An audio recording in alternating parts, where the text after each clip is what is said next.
Nice to be here. Always Thank nice you. to talk to you. Thank you. Nice to see you. Boy, it's a lovely theater. I'm struck by it every time I'm here. Me too. Yes. Yeah. Yeah. It is very nice in here, isn't it? I'm struck by having this job. It strikes me every night. First of all, congratulations. It's season 29 of The Simpsons. Yes. I have 29. Unbelievable run. Yes. I've heard really good things. I got to check it out someday. Yeah. We're the little engine that could. Yeah, sure. yeah. You guys will make it. Now, everybody, you do a lot of voices. How many voices do you do? 20 or 30. 20 or 30? Well, running regular voices, yes. And then over the years, dozens more. I've lost count. Well, I know you at least as Mo, Chief Wiggum, and Apu. Yes. Who is an Indian-American character. Yes. Who, in the last couple of years, actually, and again recently, has stirred some controversy. Yeah. How would you characterize the controversy, and do you understand why some Indian-American or South Asian-American actors are offended by that character? Yeah, not just actors. Of course I understand. I mean, it's come to my attention more and more, especially over the last couple of years, as you say, that people in the in the South Asian community in this country have been fairly upset by the voice and characterization. Did that surprise you? Of Apu. Not over time. It did when I first heard about it, absolutely. And it's sparked a lot of conversation about what should be done with the character going forward, which is not so easy to answer. And I've tried to express this before.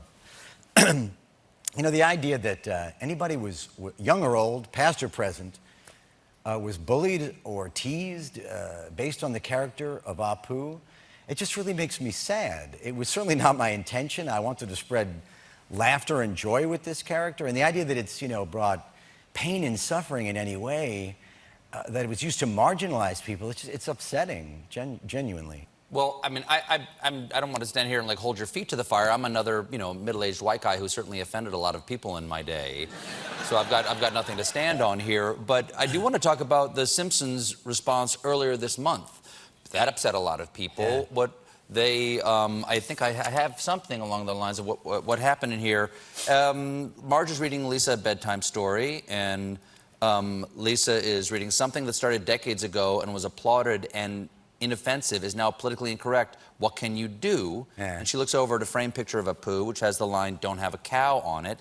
And Marge says, "Some things will be dealt with at a later date." And Lisa says, "If at all." Right. No. A lot of people didn't like that response. What do you make of the show's response? And did you have anything to do with that? I did not. I had nothing to do with the writing or voicing. Apu doesn't speak in that segment. It was a late edition that I saw right around the same time that everybody else in America did, so I didn't know what was going to be in it until I saw it. I think that if anybody came away from that segment feeling that they should lighten up or take a joke better or grow a thicker skin or toughen up... That's what people said, we've heard what you said and we're not going to respond. Yeah, that's certainly not the way I feel about it, and that's definitely not the message that I want to send. Well, what do you think should happen with the character going forward? Yeah, I've given this a lot of thought, really a lot of thought. And as I say, my eyes have been opened.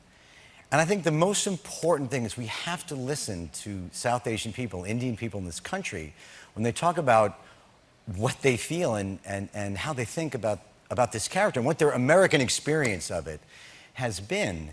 And as you know, in television terms, listening to voices means inclusion in the writer's room. I really want to see Indian, South Asian writers in the room, not in a token way, but genuinely informing whatever new direction this character may take, including how it is voiced or not voiced. You know, I'm perfectly willing and happy to step aside or help transition it into something new. I really hope that's what The Simpsons does, and it not only makes sense, but it just feels like the right thing to do to me. Well, fascinating to see what happens next. We shall see what happens next. Yes. Well, do you feel like you must have an amazing emotional attachment to these characters that you've done for years. I mean, you've done so many voices over the years. Do you always feel an emotional attachment to these characterizations, or can you sort of like drop them? Not always, no. It depends on the quality, I would say. You know, over the years I've had to, you know, audition for many voiceovers, and like the weirdest one was probably a character called Jello Man, which I'm not lying about this. It was a computer-generated Jello-O that lived in your refrigerator, and that they wanted to give a voice to. It was an ad campaign. You'd open your fridge, and there was this Jello-O that lived there, and he would talk to you. He'd say things, and yeah, I really auditioned. Like what? Did you get the part? Well, no, that would be giving away the end of the story. Oh, I'm sorry. So I figured he's a vagrant, right? He lives in your refrigerator. So I gave him a voice like this, like, hey, how you doing? I'm Jello Man. Why don't you shut the door? You're letting the cold out. And the casting director, who was a lovely lady, kind of Disney-esque, very chipper and lovely. Yeah. She gave me a very long list of directions about how she wanted me to redo the character. You know, we do want the character to have an edge, she said, but we don't want him to frighten the children. So maybe if you do this, and she's going on and on and on, and as she's talking, I'm realizing, boy, not only am I not going to do this character, but I'm never auditioning for a stupid commercial like this again. And she went on so long that I had time to plan an exit line. She finished what she was saying, and I just looked at her and I said, you do realize that Jello Man is not real, don't you? And she said, oh, that's very funny, but seriously, will you do it again? I said, oh, no, this phase of my career is over. And that's true. You owe that to her. Yeah. You learned something in that moment. I did. Well, now, one of the great voices in all of sports broadcasting, Brockmire. Jim Brockmire, yes. Jim Brockmire is back. New season begins tomorrow night. Obviously, perfect time. Baseball season has started. Yes. What's going on in this clip we have here? Brockmire, he's a troubled man, Brockmire. To say the least. I think trouble would be a big step up for him. When I talk about Brockmire, I have to talk as Brockmire. I understand. Understand that? So what's happening in this clip?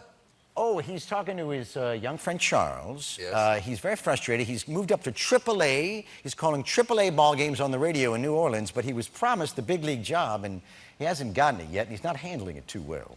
Jim? What's the holdup? Seriously, what do I have to do? I mean, I've played by all their stupid rules, have I not? Art Newley is hard to replace. He's like a more likable Vin Scully, and you're not that. They can't do anything with you publicly. It's gonna look like they're pushing him out. Well, they won't have to push too hard. The man is 75 years old. A stiff breeze and an uneven sidewalk, and down he will go. Wanna hear some good news? As of today, we have the #3 podcast in America. No. Oh, remind me to ask that Mark Maron how my ass tastes.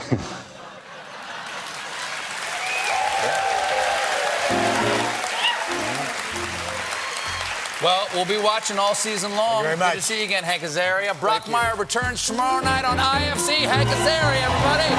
We'll be right back.